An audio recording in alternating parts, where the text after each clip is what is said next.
Another quick video today. We're just going to be talking about one of the characters that's been kind of overlooked in all the hubbub of Tekken 8, and that's Leo. I say that just because I feel like Leo is the forgotten child in many respects, and not without good reason. Leo is got kind of B+ moves for everything. You want to do pressure? Leo's got a B+ move for that. You want to do 50-50s? Leo's got a B+ move for that. You want to do some kind of space control? Leo's got a B+ move for that. So I feel like at some point in time, everyone has kind of looked at Leo and said, oh, he's pretty good. And then you dig into him and you say, no, he's really not.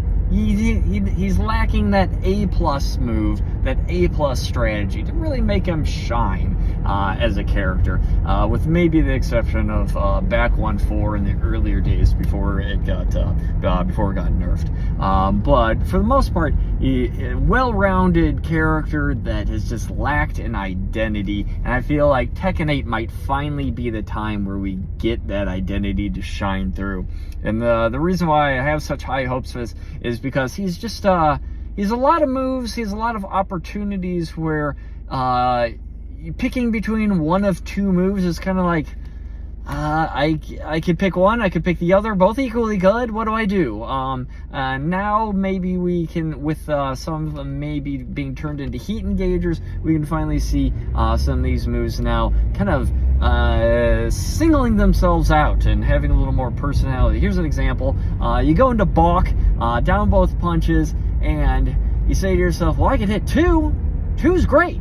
Two's a safe-hitting mid-launcher that hits them into the stratosphere. It's mid. It's safe. It's good. Let's hit two.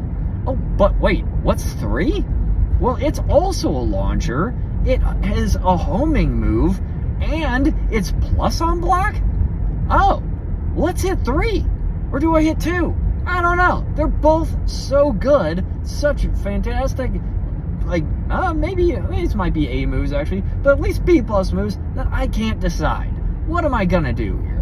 And maybe now, if we turn one of these two moves into like a heat engager, now maybe one of them will stand out in circumstances where you're looking for that heat engager, and the other one will stand out in opportunities where maybe you've already blown your heat, or you just don't quite want your heat at this moment. And there are other times in Leo's move list and his design space where I feel like turning one of two B+ moves into a heat engager would suddenly make that an A move and make it stand out above the crowd.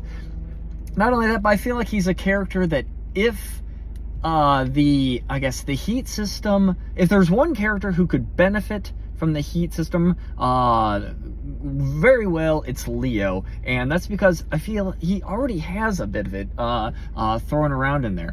He has the supercharge. He's got moves that generally give him the opportunity to do a free supercharge afterwards, and from that then he basically has heat enhanced moves.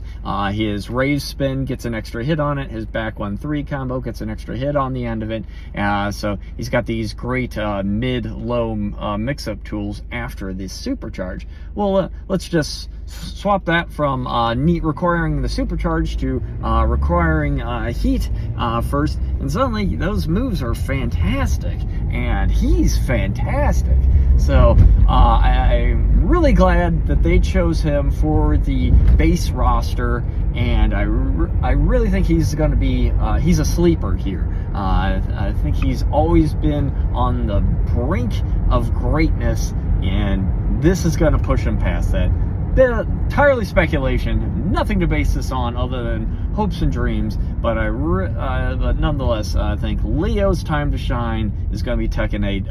I foresee him being an S-tier character, maybe even a problematic character. I see him in the same vein as Tekken 7, late stage Tekken 7 Fang, where just everything is good, everything is mid, everything hurts like hell.